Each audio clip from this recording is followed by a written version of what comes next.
Welcome into the Football Guys Fantasy Football Show. I'm Alfredo Brown. Joined as always, I got Dave Kluge, and we're taking a look at the Week 12 waiver wire targets. And Dave, we're getting 1 week closer to the fantasy football playoffs, and we do this kind of fun thing where we go and we draft the players that are available on waiver wires. But honestly, it's kind of slim pickings. It keeps being slim pickings, but there are there's some really interesting names out there that we do need to talk about, that even though their rostership percentage might not be, meeting our threshold, they are available in certain leagues. And a few of these guys I was actually able to pick up right before this Sunday.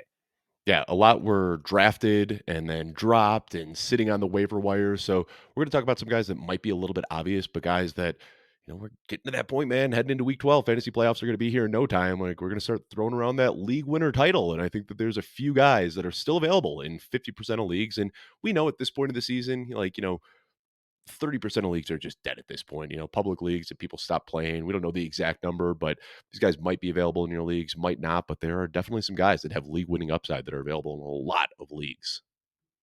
Yeah, and we're going to go through 8 of these players, then give you some honorable mentions as well. And we're going to try to hit every single different position here for fantasy football. So, Dave, why don't you start us off with your first pick here? I feel like it's going to be an interesting one. Yeah, it's Taysom Hill, of course. I mean, I haven't shut up about this guy since like July, and then he finally just comes out and smashes. I mean, I'm sure there's some people out there that started Taysom Hill and lost, but like if you started Taysom Hill, he probably won your week last week. Just absolutely insane usage. And like on the first drive, we saw a pass attempt, we saw a carry, we saw a reception. And I said, this is beautiful. This is that type of fun usage we want to see from Taysom Hill. Well, our friend Andrew Cooper on Twitter shared it this morning that he took 8 snaps as a quarterback, 7 snaps as a running back, 9 snaps as a tight end, 9 snaps as a wide receiver, and 11 snaps on special team. Like, this guy just really does it all. This might take a minute, but let me just go ahead and read Taysom Hill's stat line to you from yesterday, Alfredo. 2 pass attempts, 1 completion for 18 yards and an interception, 7 carries for 138 rushing yards and 3 rushing touchdowns and a rushing first down, 10 targets, 8 receptions, 50 receiving yards, 2 receiving first downs, and a fumble loss. One of the wonkiest stat lines I have ever seen in NFL history, but this is the upside that you get with a guy like Taysom Hill. I don't know what else to say. I've been talking about this guy a lot as somebody that you should draft. I had him ranked higher than everybody else in the Fantasy Pros Expert Consensus Rankings contest this offseason. This is that game-breaking upside that I talked about. Now, he's not going to put up 42 points on every single week, but even when he isn't giving you that boom week, he's still giving you a reliable floor because of the rushing, because of the passing usage. So pick him up and start him on any given week. Just embrace the variance, and well, he probably won't hit 42 points again in a single outing. We see just how useful he is to the Saints offense. See, now this makes me nervous because I don't trust the Saints in general this season. And I feel like Taysom Hill used up all of his goodwill this week going up against the Browns. I mean, dude, he led the team in receptions. Mhm. I mean, I get it. It only takes Chris Olave and Rashid Shaheed to be out for this to happen, but like, But yeah, dude, Rashica, he's not coming back this year. Olave is like hopeful to maybe return. I I mean, know this might just be they're it. Like, Jamal Williams is still hurt. Kendre Miller is still hurt. Like, he is just like, well, we don't have a wide receiver. We don't have a running back. We don't have a tight end. Screw it. We'll just make Taysom Hill our top at every position. And of course, Kamara's still there, but they don't yeah. want to give Kamara 40 touches a game. So Taysom Hill is just going to keep getting wild usage like this. So is Taysom Hill going to be a top 5 tight end for you every single week going from here on out? What if I told you he already has been for the last 2 or 3 Okay. weeks? And then, yeah, he's going to continue staying there. Saying like rest of season is tough because if Kendre Miller returns and if Jamal Williams returns and if Chris Olave returns, then we see that ceiling lower a little bit. But right now, with Chris Olave assumed to, potentially be out for the rest of the season, Kendre Miller, we don't know what his story is. Doesn't seem like Jamal Williams is making much progress on returning. As long as those guys are out, Taysom Hill is a must-start player. And even more than top 5, I'll put him inside my top 3 when all of those players are out. Now, they do have the bye this week, so there's a potential that over the bye, Jamal Williams can return. Kendre Miller, he's scheduled to come back from IR in a few weeks. So this might be a short-lived window, but as long as we're looking at the personnel that we saw yesterday being healthy for the Saints, Taysom Hill's a top 3, top 5 tight end. See, I get what you're saying, and I agree with it on so many levels. It is still just so hard to look at what Taysom Hill has done this year prior to this week having just 2 weeks with double-digit fantasy points. And now he's tight end 3 on the season because of this 1 week. Like, it's like the Joe Mixon blow up game where this 38-point game makes him the number 3 tight end in fantasy ahead of Trey McBride, by the way, who's been like a double-digit fantasy tight end every single week. It's odd. Are you expecting more of these blowups, or it's just because of the fact that the Saints are who they are at this point, and Taysom Hill is who he is at this point, that you're willing to just say, screw it. There's just going to be bad tight end play every single week. I'd rather just roll the dice with this. That's it. Like, people put Tucker Kraft, who everybody had as a top 10 tight end in their lineup, and he got absolutely nothing last week. I mean, you're getting low games from every single tight end besides maybe, So Travis it's just tight Kelce, end. George Kittle. It's It's just tight the end nihilism at this point. Is that what it is? basically, and yeah, like you said, Taysom Hill is the tight end 3 on the season, and there's so much context missing from that. I mean, week 2, he left early with an injury, and week 8, when he returned from injury, he was limited in that game. And week 10, he had a 70 or an 88-yard touchdown called back on a penalty. I mean, there's been so many opportunities. Like, when you watch the games, you see the Taysom Hill usage, and you've been waiting for the explosion, and we finally see it here. And like you said, heavily buoyed by one game, but this is a guy who has missed 4 games already this season, and he's still the tight end 3 on the season. You're going to have up weeks, you're going to have down weeks, but it's better to just embrace the variance. You talk about a guy like Jameson Williams all the time who has these blow up games and then has his quiet games as well. If we're okay doing that at our wide receiver 2, wide receiver 3 spot, I think we should totally be open to the idea that we do the same at our tight end spot. Tight end sucks. Just gonna leave it at that. All right, let's go to the next pick on here. I'm gonna go with a running back. We've been talking about how it's handcuff season. I'm gonna go with Gus Edwards, running back for the Los Angeles Chargers. He's available in 68% of leagues. And listen, I'm just gonna keep repeating this. It's cuffing season. It's cuffing season. Go get these high upside running backs that are the backups. And in this game, he actually looked pretty good, Dave. He looked fresh. He didn't get to play the whole game, which was super weird because he looked solid early on in the game, and then the Chargers get out to this big lead, and then in the second half, nothing. And I wonder what goes into that decision. Was there an injury? I know a lot of people were asking about that. Doesn't seem like there was any re-aggravation of an injury. Is it just simply John Harbaugh wanting to keep him healthy for this stretch of the season? But Gus Edwards doesn't go back out there in the second half, but he did take the first snap in this game, and it looks like they are trying to intentionally put him out there early with the starting offense and make this something where he is part of the game plan. J.K. Dobbins still took 73% of the snaps, but only 58% of the running back carries. Gus Edwards is getting that work on the ground. We're not really seeing a lot of the running backs catching passes, but I will admit there's an annoying thing going on here where Hassan Haskins is randomly coming in there and taking goal Taking the line goal carries. line. Ugh. Yeah, so I put Gus Edwards out here as a waiver wire add with the caveat that there could be a little bit of this like Denver Broncos-esque 3-man backfield where you really don't know who to trust, but you kind of just want to hold on to one of these guys and the guy who's available. And I think gives you better upside. I think Gus Edwards definitely gives you way better upside than Hassan Haskins. And if we do see anything happen to J.K. Dobbins, I think Gus Edwards immediately hops into top 20 running back territory each week just because of the type of usage he gets in the Chargers. So also, this is a big factor. The Chargers are frisky, Dave. Yeah, they sure are. And Justin Herbert, man, he looks like one of the best quarterbacks in the league right now. I mean, the throws he was making yesterday were just unbelievable. Like, he just can rip the ball down the field and squeeze it into the tightest windows. He is looking Did you hear, unbelievable. did you hear Chris Collinsworth every time Justin Herbert would throw it? It's No, like, I oh didn't. yeah, oh. Yeah. He sounded like everyone's dad, like just eating a good piece of pie or something. It's like, oh, that's phenomenal. Oh, I that's mean, so good. it's amazing what he can do. Like, he is throwing like balls that he can just hit on a dime 40 yards downfield through traffic. He's playing some phenomenal football right now. But back to the running backs here. I'm definitely concerned about J.K. Dobbins, and he looked like he was going to be a league winner early in the season, right? Like, we drafted him 135 yards week 1, 131 yards week 2. Well, it's been all downhill since then. I mean, his 2 best games of the season, whether you're looking at a raw volume or whether we're looking at efficiency, his 2 best games of the season came in weeks 1 and 2, and then it's just kind of trended downward since. And I don't know, Alfredo, I get confused. I do a lot of shows. I don't know if it was this show or if it was a different show, but On one of your side shows, that's what it is. I'm your sideshow. yeah, you are. Your I don't sidekick know. section? Maybe I said it on this show. I can't remember, but about Achilles recoveries, like, this is something that we've kind of seen over the years, right, Alfredo? Like Cam Akers, when he first came back, it's like he looked really good for 2 years or for 2 games and then kind of fell off of a cliff. We saw it with Deonta Foreman when he returned. He had that stint in Tennessee where he returned from his Achilles injury, looked really good for a handful of games, and then just trended downward. James Robinson, when he returned from his Achilles injury, really good for a couple of games and then just kind of fell off a cliff. I don't know.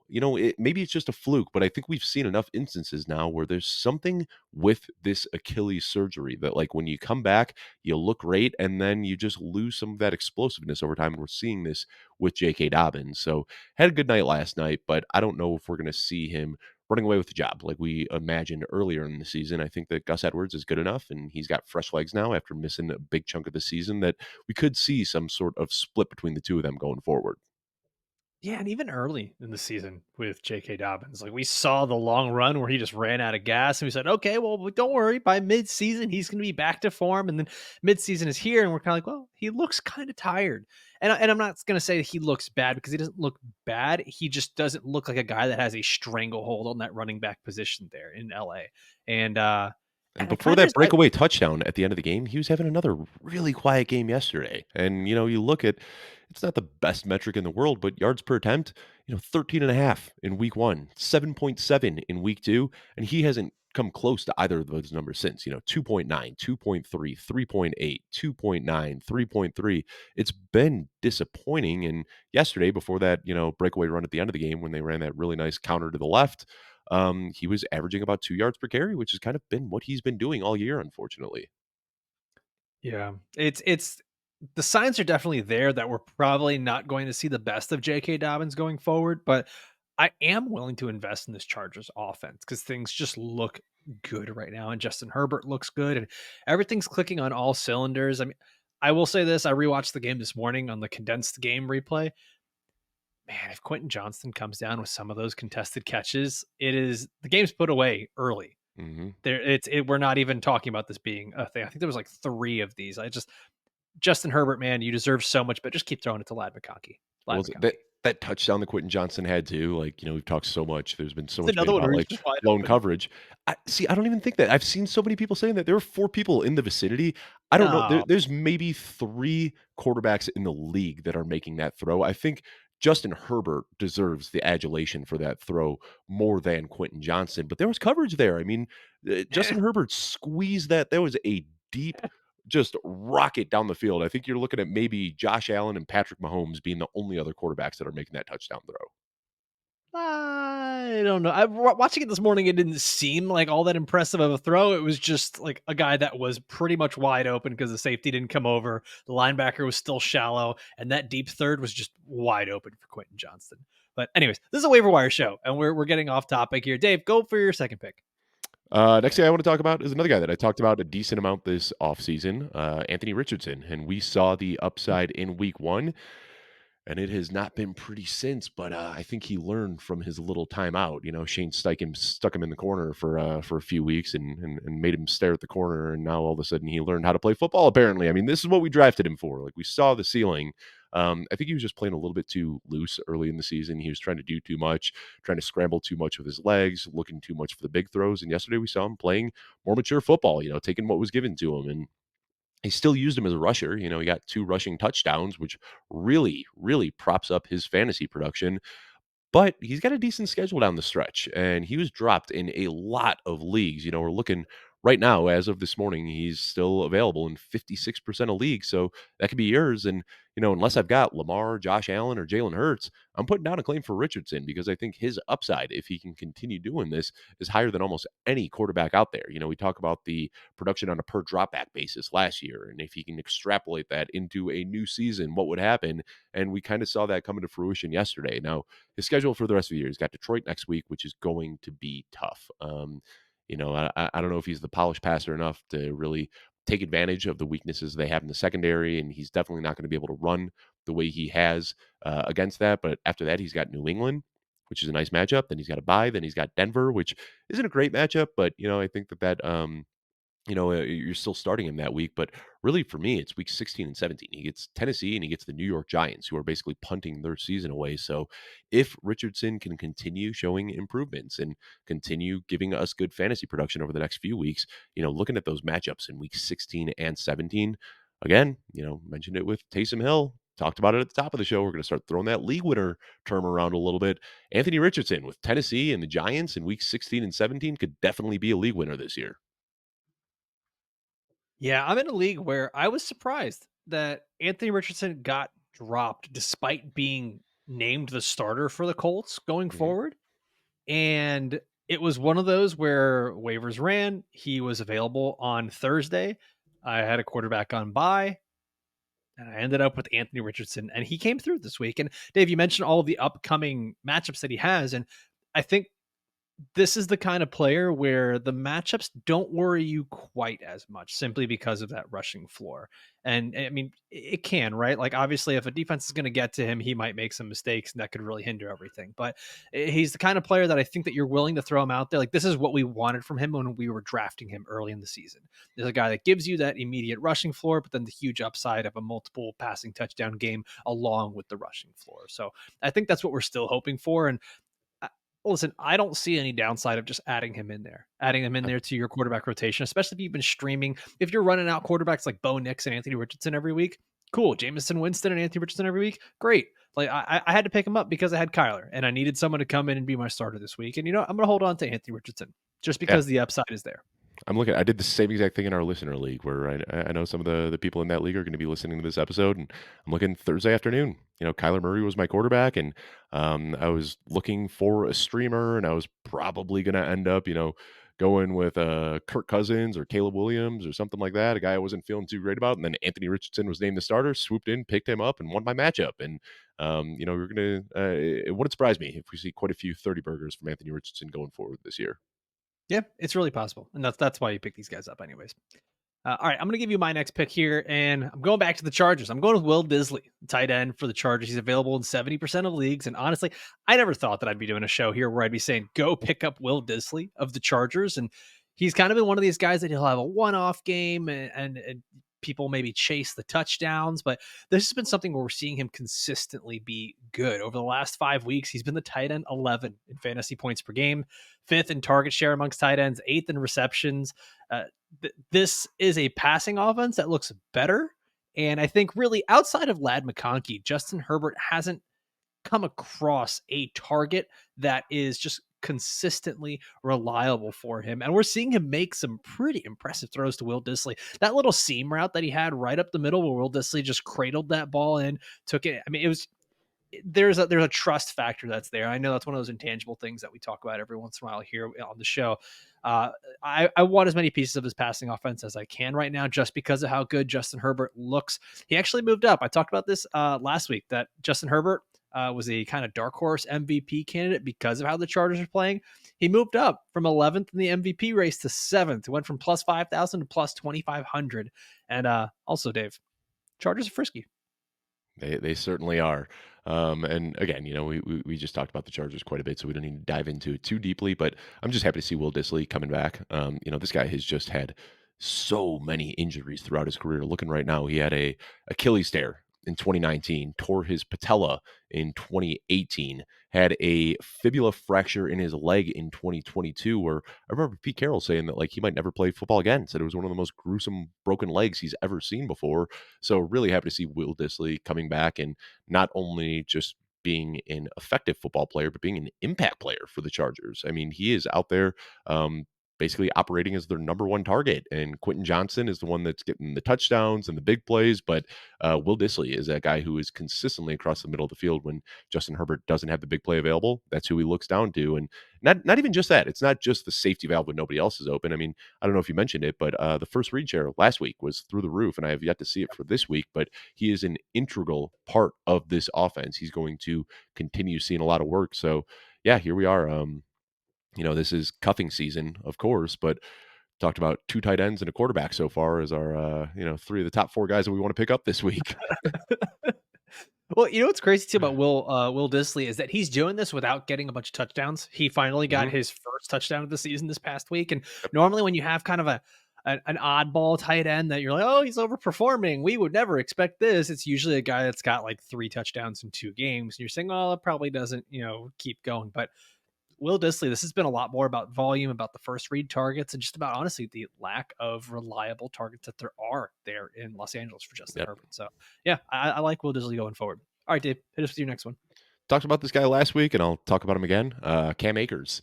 I talked about picking him up a couple of weeks ago because it was obvious that he had usurped the RB2 role from Ty Chandler. And I got to say, Ty Chandler just 1 snap on offense yesterday, 13 snaps on special teams. He's been 100% relegated to special teams. I don't think he's going to have much to do in this offense. But Cam Akers, not only has he taken over as the RB2 spot, but he has carved out a huge chunk of the workload in this Minnesota backfield. It was a 60-40 split yesterday between Aaron Jones and Cam Akers, and I certainly didn't expect that. Jones, came into the week with a chest/rib injury, and I wasn't sure if that would limit him at all, but he looked healthy and he was playing late in the game during garbage time, which makes me think that this wasn't injury related. I think they have just seen that the early season workload they were giving to Jones was wearing him down a little bit, starting to catch up to him, and I think his bell cow days in Minnesota could be over. So if Akers continues seeing a 40% snap share on this offense, that alone makes him somebody that you can plug in as your RB2 or flex option when you've got other guys on bye. But as I've talked about, a lot, this is also cuffing season. So not only are you getting a guy who might have some standalone value, but if Aaron Jones gets hurt, Cam Akers is just going to immediately become the RB1 here. So Akers is a guy that, man, you talk about a guy who has been picked up and dropped on and off the waiver wire a lot over the last few years. I don't know if anybody has, been cut and dropped more in fantasy over the last 4 years than Cam Akers, but time to pick him up again because now he's got a role and is an injury away from a lot of work on a pretty good offense. Yeah, and I think the reassuring thing that you see with this Vikings backfield, it's not just that he's getting snaps and that Aaron Jones' role is kind of decreasing, but it's that we don't really see much of Ty Chandler anymore. 1 snap this last week. This backup role or this whatever we want to call it, relief role belongs to Cam Akers. And like you said, Dave, if Aaron Jones ends up missing any time, it's the Cam Akers show. 100%. Absolutely.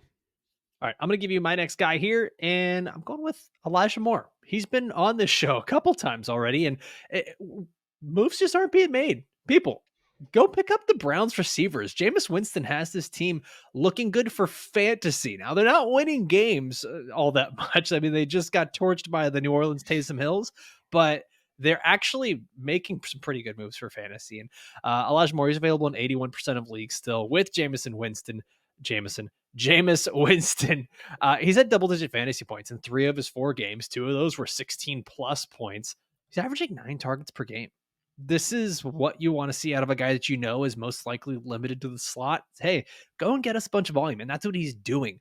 Next week, they've got a nice matchup going up against Pittsburgh, who struggles against the slot. For me, Elijah Moore, he's just this solid wide receiver 3 that has a good target insulation, and you kind of have that Jameis Winston ceiling that's always there that, hey, you might catch a 60-yard bomb with Jameis being there. He's willing to take those deep shots.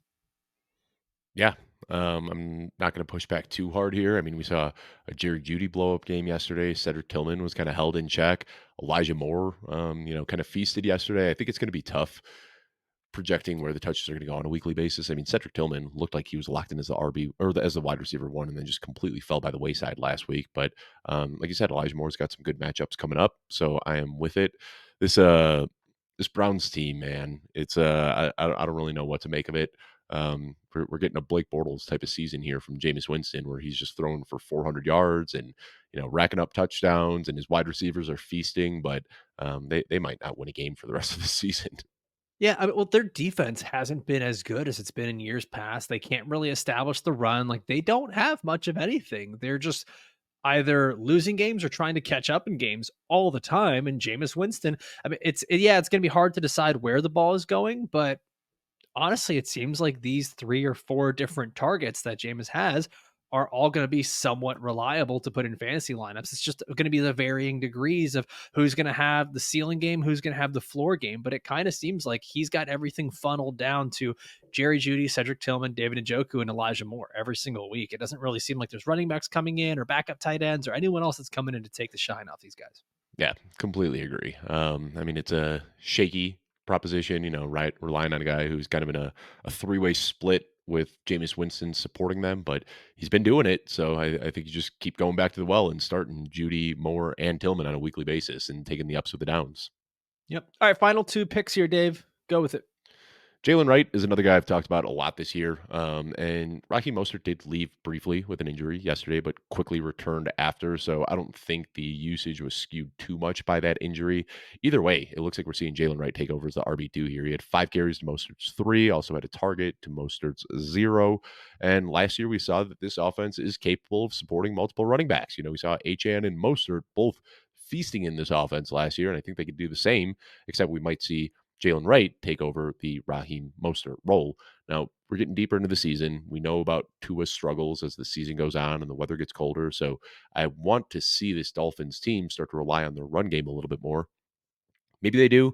Maybe they don't. It's a good speculative ad, though. Jaylen Wright has game breaking speed, which we know bodes well for this offense and what they want to do out here. And Mostert's 32 years old. He's averaging the fewest yards per carry of his career. He picked up negative yardage yesterday, just like we talked about in the cold open of this show on the audio side. And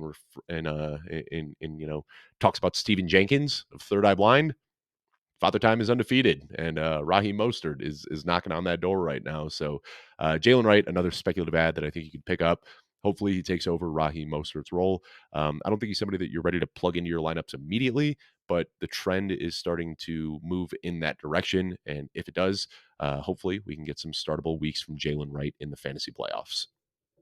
Dude, man, the Dolphins, they're just I've never seen a win, like a pretty secure win by a team that made me feel so bad as a fan. Hmm. Because this was just it was not a pretty game.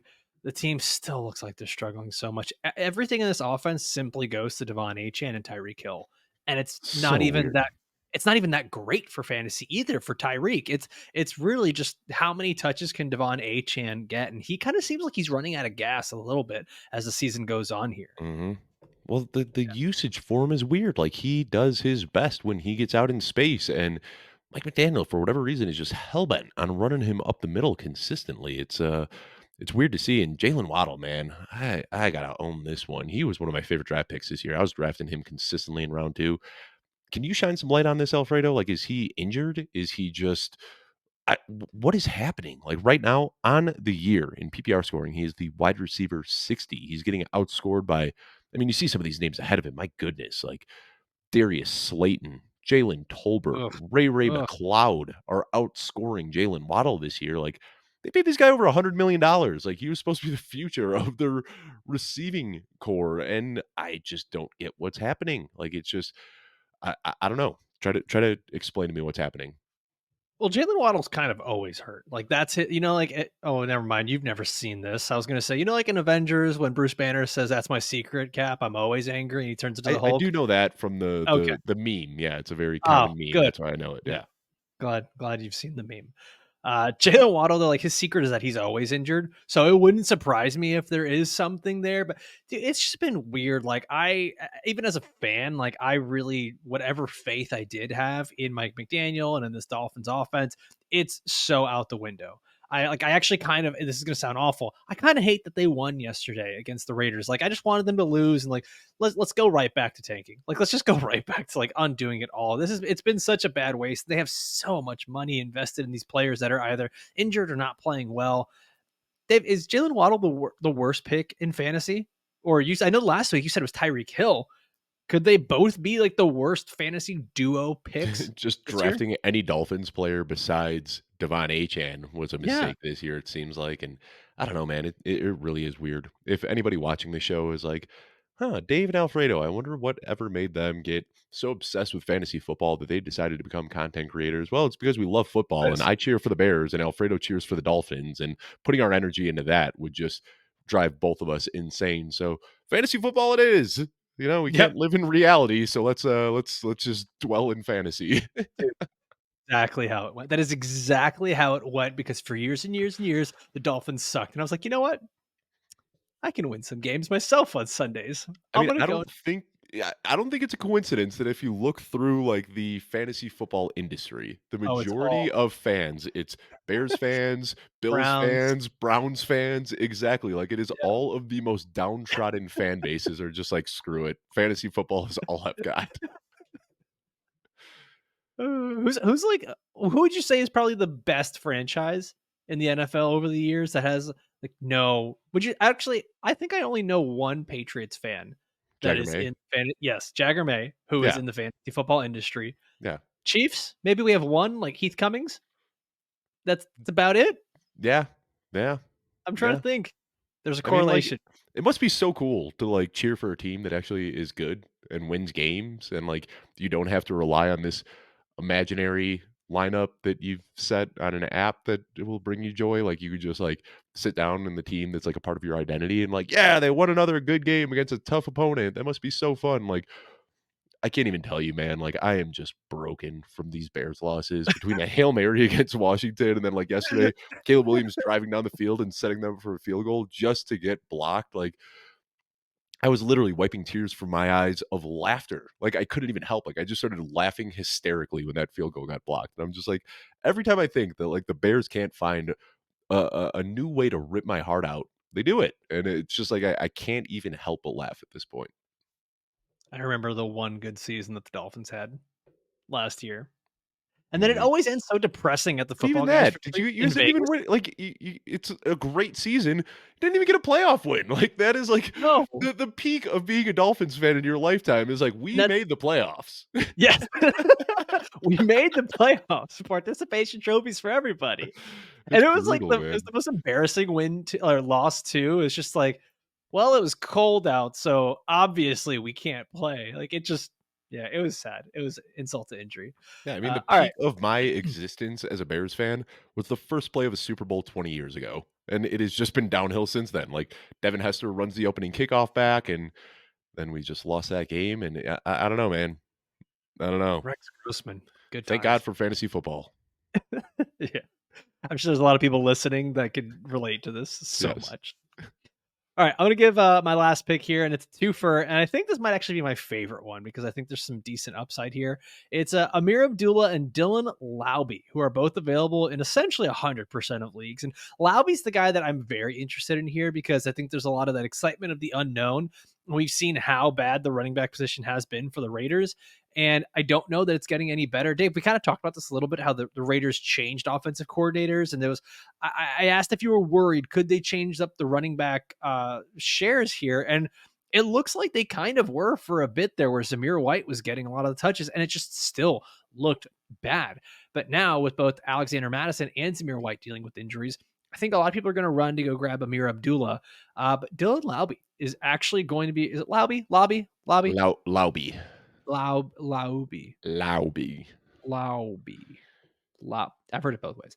Anyways, he was actually one of the guys that was getting a lot of run earlier on in the season and the preseason as a guy that's getting the early down work. I think Ameer Abdullah is going to be essentially reduced to just that passing down role. So it might just be 1 week, but if Dylan Laube does have himself a big game, this is a guy that might find himself in a pretty integral role in the offense where he could be catching passes, because Laube was also a pass catcher in college. So this is something where it probably going to cost you a single dollar of fab. In some leagues, you might even be able to do the $0 fab bid and get him no matter what. So I really like that one, Dave. But I want to ask you a question because this stood out to me when I was looking at this. Can you guess how many seasons Ameer Abdullah has been in the NFL? 12. Oh, that's not fair. Is it? Yeah, it's 12. How'd you know Uh, that? I'm a sicko, Alfredo. Like Disgusting. PFR, like every single stat is just ingrained in my brain. I'm sorry if I ruined your fun. That's disgusting. Well, do you know who else was in his draft class in 2015? Who? Like, just you can't name one? Oh, just like random people. Anyone. I can't think of somebody from the 2015 draft class. Kirk Cousins, maybe. You may have blocked this one out. Kevin White was drafted by the Bears that year. Oh, yeah, that makes sense. Yeah. Jameis Winston was the first overall pick, but Amari Cooper. It feels like these guys have been playing forever, and then when you really put the context to it, 12 seasons. Yeah. is nuts, but especially at the running back position, man. Like Todd Gurley was the first running back drafted in that class, and it feels Wow. like Todd Gurley's been retired for 8 years. Yeah. Probably Yeah. not that far off.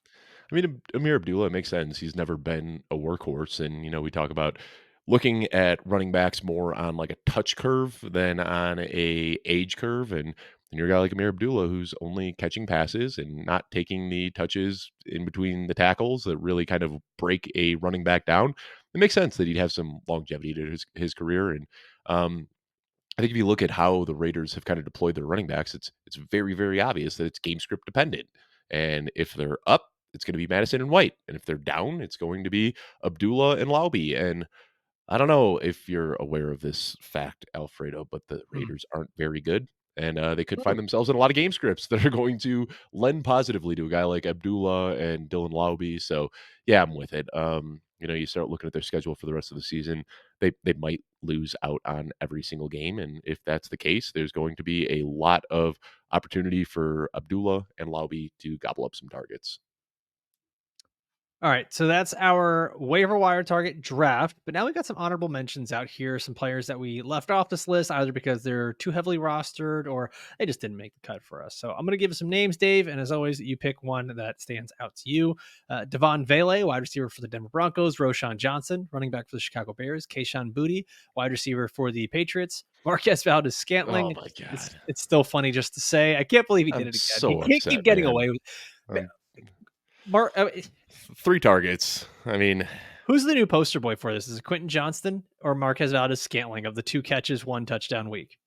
it's MVS, like 4 targets It's 2 still weeks him. ago, 3 like, the usage just has not been there, but he's scoring the big touchdowns, and, I'm going to stand by my process, and I'm going to fade Marquez Valdes-Scantling again this week, and if I'm wrong 3 times in a row, so be it.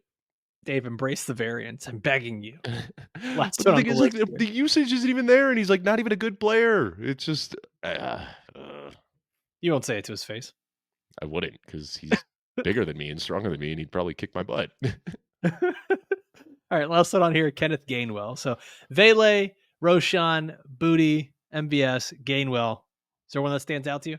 Jonnu Smith. Okay, but he's too heavily rostered, man. He's rostered in Is like he? 60% of leagues. Yeah, I didn't look Or it up, close but to it. But man, yeah, he Johnu, looks go good. talk about Johnu. Yeah, I mean, I'm not gonna talk about him too much. If he's available, pick him up. Like, we talked about him in the waiver show, I wanna say, like, a month ago, when it was like, "Wait, like, Jonnu Smith has had back-to-back games with 6 targets," and then Tua came back, and we were afraid that it was gonna stop, and it hasn't, and he just keeps getting more involved, and we've seen the yards after the catch, we've seen the red zone usage, 2 touchdowns yesterday.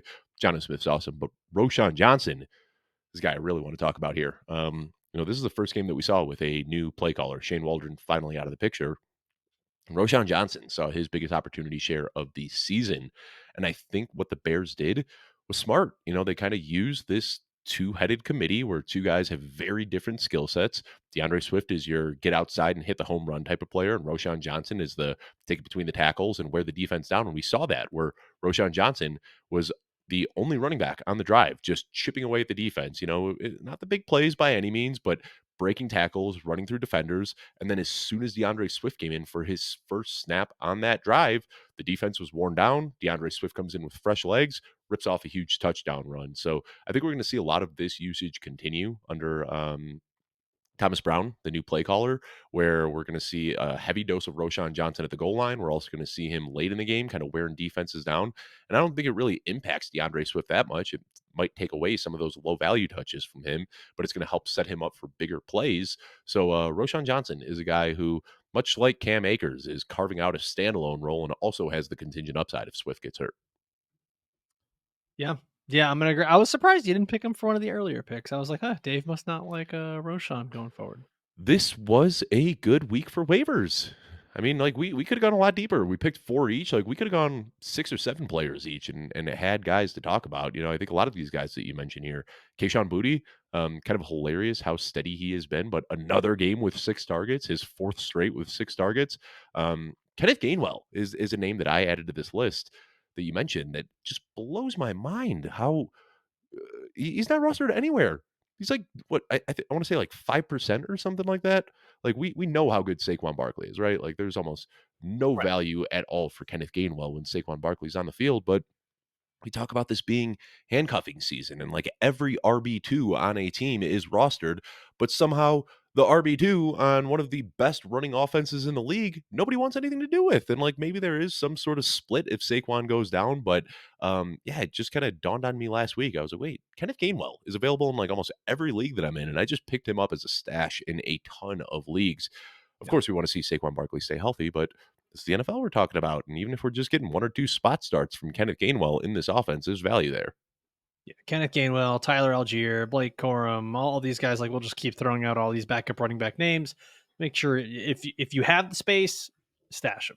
Like I guess that's just Corum looked good yesterday. Corum had they have not lengthened that leash at all. We were hoping that maybe Sean McVay would buck his trend of, just hating rookie running backs, but it seems to still be the case this year. But on the handful of touches that Blake Corum's gotten over the last few weeks, he's looked really, really good. We saw a nice little breakaway run yesterday where he was able to bounce outside. Um, I can tell you, Alfredo, it's still, we're going into week 12, but this offseason, when we start talking about those year two breakouts, I want to be all over Blake Corum again next year. I'm sure you will. I'm sure.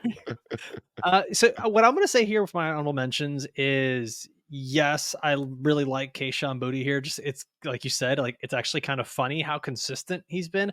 Now it hasn't necessarily turned into amazing fantasy production, but I want pieces of the Patriots offense, Mhm. which is weird to say, and I want pieces of the Broncos offense, which is weird to say, and I want pieces of the Chargers offense, which is weird to say. All these offenses that I think as a nation we were out, like it was one of the first times that as a country we all agreed on something where we didn't like these three offenses, and here we are week 12 and we're like, doesn't look that bad, not bad. Bo Nix, Drake May, Yeah. not bad, you're looking Yeah. good. So I think the guys like Shocker. It takes Devontae, rookies some time.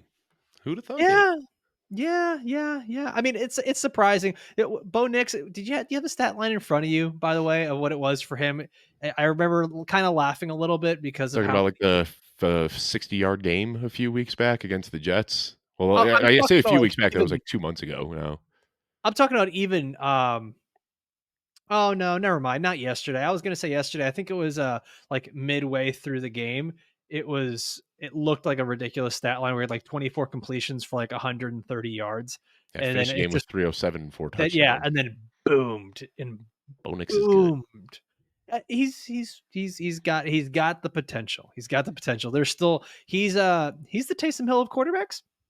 That that fair? I mean, he caught a receiving touchdown a few weeks ago, so I'll give it to you. But Yeah, I mean, he's playing. We talked about this a lot in the he offseason. is playing. I joked around a lot that Sean Payton was trying to rebuild the New Orleans Saints offense, but the problem is that he had Bo Nix instead of Drew Brees. Bo Nix is playing a pretty good, Drew Brees role here. I mean, it's not pushing the ball super deep downfield, but we see so many opportunities where he's just getting the ball to his playmakers in space in the flat, and he is running the offense that Sean Payton wants to. And that was the issue with Russell Wilson last year. Is Russell Wilson wasn't hitting those timing routes. He wasn't taking the short throws in the flat. He was always trying to push the ball downfield. And I think maybe we were too quick to judge the Broncos for going all in on Sean Payton because now they have a quarterback that can actually run this offense. And wouldn't you know it, the Broncos are a pretty good team. Yeah, it's honest, like, it's kinda shocking, I'm not gonna lie. I'm not gonna This is a good season for old school coaches. Yeah. Everything's coming right back into frame, the guys that wanna establish the run, guys that wanna run offenses and run teams their way, Mike Tomlin, Jim Harbaugh, Sean Payton, Meanwhile, go off, Mike old Daniels with the slick back hair and the sunglasses and the Jordans just can't win a game to save his life. all you young Thundercat coaches, get out of here.